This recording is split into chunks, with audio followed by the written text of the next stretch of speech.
Good evening, my friends. This is the Grim Flayer. Hope you're doing very well tonight. Hope you're ready for another Kaldheim spoiler. This is a doozy. This is a really intriguing one. It's a really difficult one to rate because we're looking at a couple of very disparate pieces of an MDFC card that have questionable but very interesting, very high upside use cases in a modern mid-range deck, all knitted together by their insane synergy with one very special Jund staple. So we'll get into all of it. The question is Valki, God of Lies, will he rock? We're going to dive right in. Big shout out to all the people across the Jund community on my Discord, as well as on all other platforms who have spent the day delving into the synergy here, confirming that it does indeed work, and figuring out some of the best supplementary cards with it. I myself have been trapped at work all day, able to do little more than keep up, so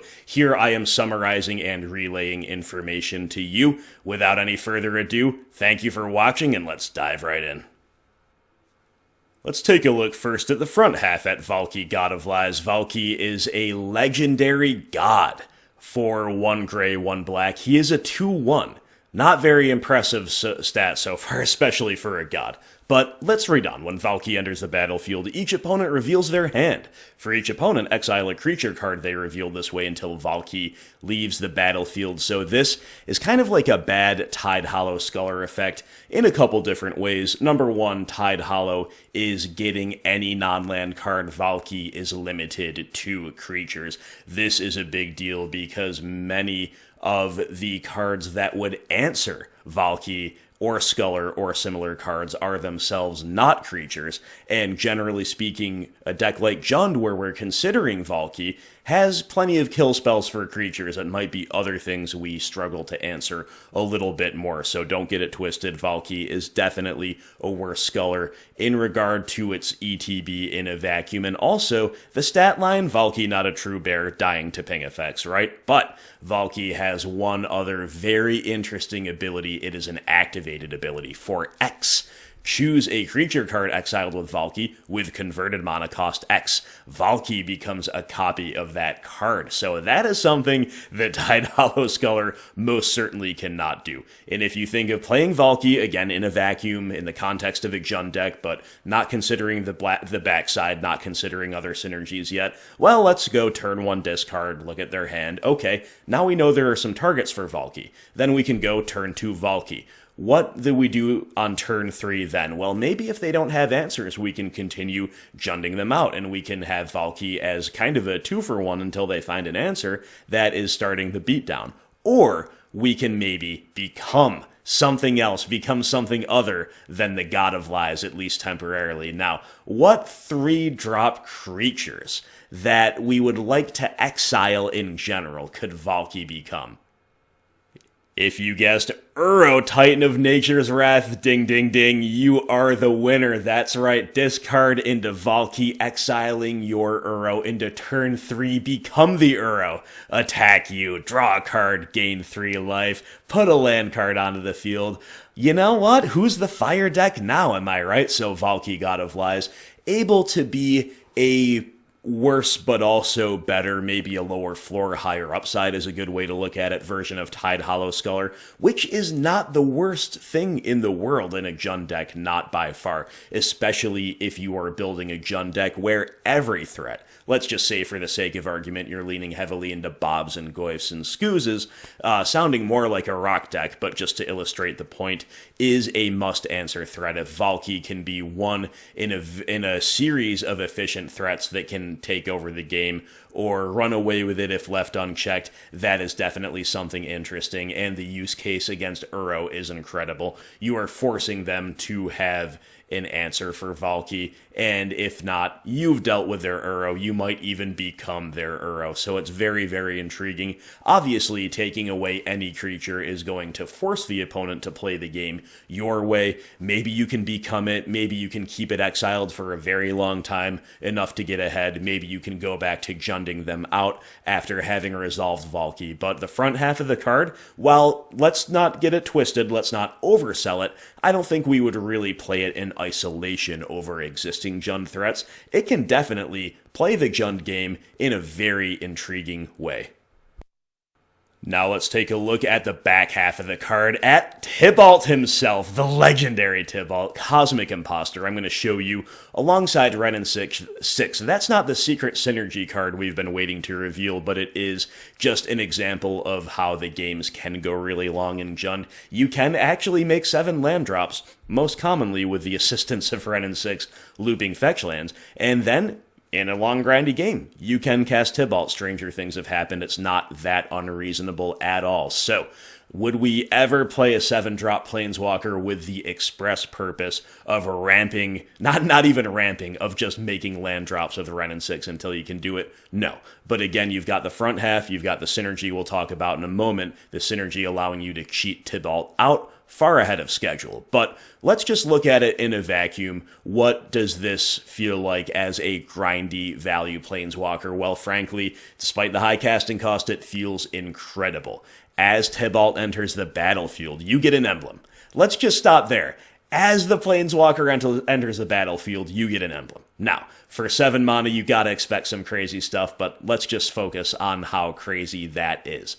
The emblem reads, you may play cards exiled with Tibalt, Cosmic Impostor, and you may spend mana as though it were mana of any color to cast those spells. Okay, well, how do we exile things? Well, the +2, exile the top card of each player's library. So maybe you can mess around a little bit with somebody's Mystic Sanctuary resolution, for example, but really, you are just developing card advantage and adding loyalty on your Planeswalker. Tibalt comes in with 5, you +2, you're up to 7, you're 1 point away from the ultimate threshold, and for the rest of the game, you've got the emblem. Emblems cannot be interacted with. You will be able to access all the free cards you need, one imagines. And then the -3 is insanely powerful exile target artifact or creature. It is the traditional take your Planeswalker down to protect it or to answer something on the board. You get a 2-for-1, but again, you'll be able to cast whatever you have exiled due to Tibalt's emblem,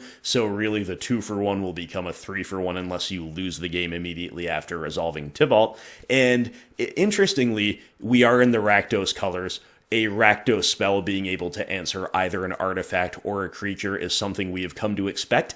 Being able to exile those card types, most certainly not. So again, you expect the envelope to be pushed for a 7-drop. It definitely is. That's one way in which it is. And the ult is very, very interesting because it's not really a game-winning ult directly. It is almost more like a hate piece.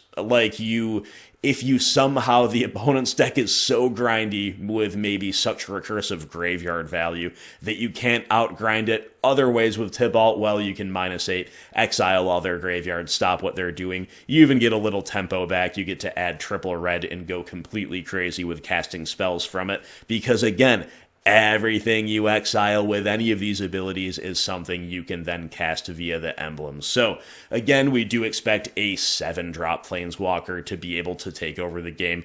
That's not news, that's not like any big revelation, but it is worth noting just how powerful Tibalt's abilities are and just how unique they are in some ways for the Rakdos colors. But how, you might be wondering by now, can we get this guy out earlier than turn 7?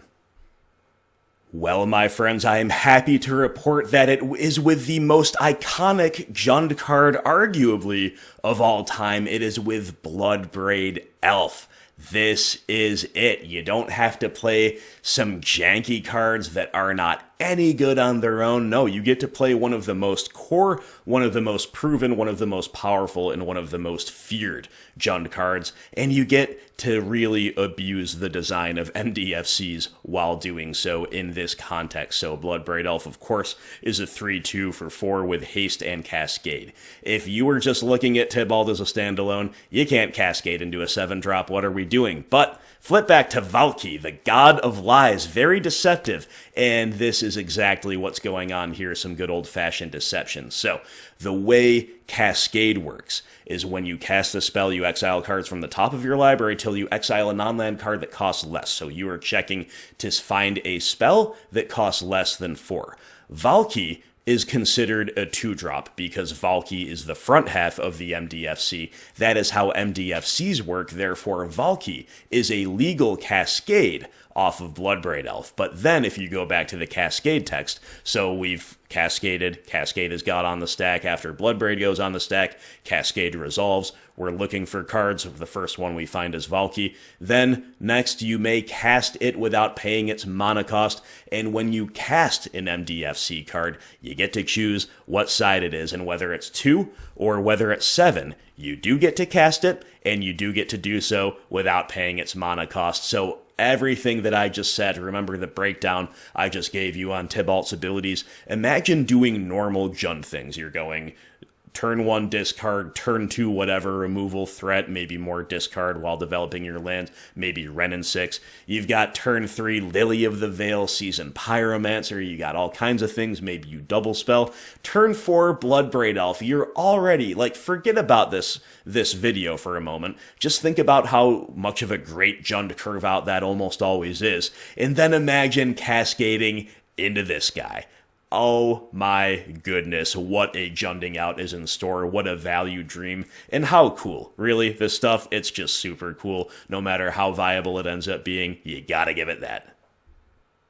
Alright, and even though I just described a pretty normal Jund progression, there was one point of extreme luck that we just happened to cascade into Valki. Jund, not exactly a deck known for its card selection, we don't really have any, and nor do we have any ways that are traditionally played that are stock to manipulate the top of our library. Nevertheless, if we do think Valki is kind of playable on his own, and there are those rare games where we'll be able to hardcast a Tibalt, then you also have the times when we would cascade into Valki and really just go nuts with our deck. Well, those are 3 relatively common when you add them all together use cases for including Valki as maybe a 2 or so.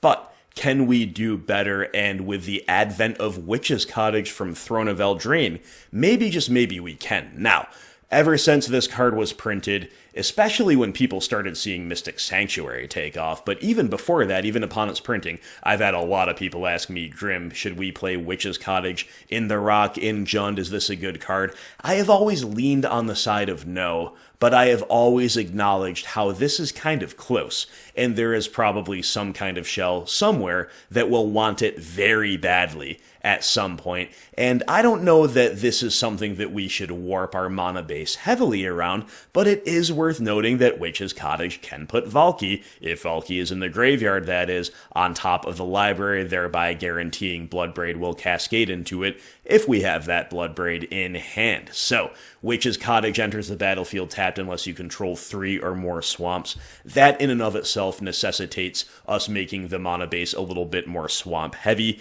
and that makes us want to make a couple probably concessions toward really making green a splash color, maybe even really making red more of a splash color. We do get a little bit leery of the double red spells with this in mind if we need so many swamps, or we need to commit to a slightly higher count of shocklands, which is a good way to get the swamp count nice and high, specifically, of course, black shockland, stomping ground not exactly helping us out here.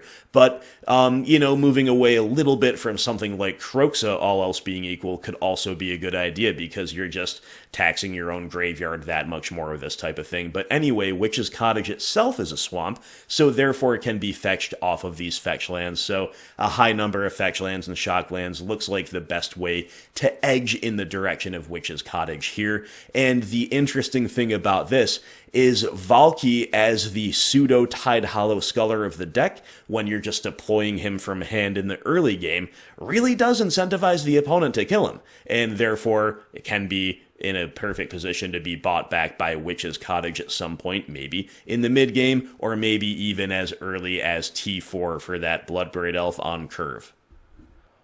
But what if your opponent is unable to kill Valki? Or what if your opponent knows the combo and is just letting Valki beat them down for fear of your Bloodbraid cheating out a Tibalt, which is much scarier than the uncontested 2-1 that already 2-for-1 them? Well, we have ways and means, my friends. We already mentioned Ren and 6. Hey, you can ping your own Valki just like you could ping your own Bob, who's getting a little too greatness-oriented for his own good with a Ren. You can also Liliana +1, and in general, Jund wants, all else being equal, is many things that make Lily's +1 pseudo-asymmetrical, or in practice asymmetrical, even if it is not literally asymmetrical. And being able to bin a Valki with Lily +1 on curve only to set up the Bloodbraid Elf on turn 4, that's definitely some pretty nice synergy. There are other cards that can get him in the bin for value, Seasoned Pyromancer, Collective Brutality. Now, don't get me wrong, our whole game plan should not be to get him in the bin. We should not be actively expending resources to do that just to set all this up. The point is that the more incidental ways he can end up in the graveyard while you're doing normal Jund things, the more incentive Witch's Cottage will have to be included, and therefore the more powerful this whole setup becomes. Let's make a couple other quick notes. Lurrus of the Dream Den, more considerations about MDFC rulings. What this means if you have Lurrus as your companion, you can play Valki in the main deck with Lurrus as your companion, because once again, the front half of the card is what gets counted. The thing you will not be able to do, though, is cast Tibalt from the graveyard, even if you have 7 lands using Lurrus's ability. Even if you have enough lands, Lurrus is going to not allow you to do that. It is only going to allow you to bring back Valki. And don't get me wrong, that in and of itself is definitely interesting, and you can still have dreams of hard-casting Tibalt in a long, grindy game, even in a Lurrus shell, although with the overall lower land count of Lurrus shells relative to traditional Jund decks that are trying to go a little bit bigger and cast Bloodbraid Elves and so forth, it is a little bit less likely. But along those same lines, Valki, of course, a creature in the graveyard, so a card like Culligans Command in the late game, when you again have made a lot of land drops, can buy back Valki while crucially interacting with the opponent, whether it's draw step, discard, or shock their small threat that might be taxing you in some way or hating you out in some way, or shattering a crucial artifact, but you get to buy back Valki along the way, maybe even on the opponent's end step with some of these things, and then you untap and you get to hardcast Tibalt from hand. So there are definitely some synergies with the existing Jund cards, you do have to say. Really, really interesting stuff. And again, I do stress, I don't want to say that we can hardcast the 7-drop all that often, but you know there's going to be times where we can. Let's close out by looking at some art as we always do. I've been showing you the borderless versions of both halves of the card, both sides of the card this whole time, because those are my favorite, but every card is cool. This really unique card is definitely one that is worthy of 3 different designs. We're looking at the standard one right now. The standard Valki is okay. I like the overall theme and atmosphere. It's just not my favorite relative to the borderless one, but I do like the spectral, kind of ethereal or translucent theme that's going on. The colors are definitely pretty cool. Definitely interesting, although they do not quite feel as unique as the borderless one does, which I will show you again. This is just like a really unique feeling card to me. I like this Tibalt a lot, though. The standard Tibalt is very, very appealing to me. His outfit is great. You know, the kind of dandy collar, beneath the fur and the coins everywhere. You know, he's very mirthful in his evil. It's just very cool. It's definitely right along the lines of what I understand about the character. And Valki is a little bit less understood, right? So we need to allow for that also being true with the standard art. And then you've got the showcase art, and I don't know what the term for this would be, kind of comic book style art. I don't know, I'm not an artist, I'm not an art critic, although I do play one on the channel frequently enough that you could be mistaken. These are cool, they're different. I'm glad they exist. The Kaldheim, like, promo frame or showcase frame, whatever this is called, is really cool. And it is cool how Valki's frame is all grayed out, very in keeping with the overall theme and color of the card. I like the color scheme a lot here, and then it starts to jump out more as the red of Tibalt comes on the other side. So overall, the effect is appealing, it's unique, it's pretty sweet, and I'm glad these cards exist. I'm glad these versions exist, rather, but they are not my favorite. If I had to own a playset, especially in paper, I'm going with the borderless ones that I've been showing you for this vid. So there you have it, my friends. There is the breakdown on Valki, God of Lies / Tibalt, Cosmic Impostor. Nobody ever thought Tibalt would ever be modern playable at all, much less potentially contending for a slot in Jund. Now, this is definitely a high variance card relative to a lot of the ones that we're seeing. A recent edition like Kroxa, the exact argument I made for why Kroxa would Jund is that its floor was so high, and it also had a suitably high ceiling for the deck. Valki and Tibalt, with their powers combined, still do not have as high of a floor nor as high consistency as Kroxa. I think this one just needs to be play tested. It's too cool not to. The ceiling is admittedly very high, and if we can say that Valki is at least interesting and decent on his own, we might really be onto something. And guys, the set is still new. With this design, unless they completely overlooked it, there might be reason to suspect that there is more synergy forthcoming with a way to set up Valki or to cheat out Tibalt or both, who knows.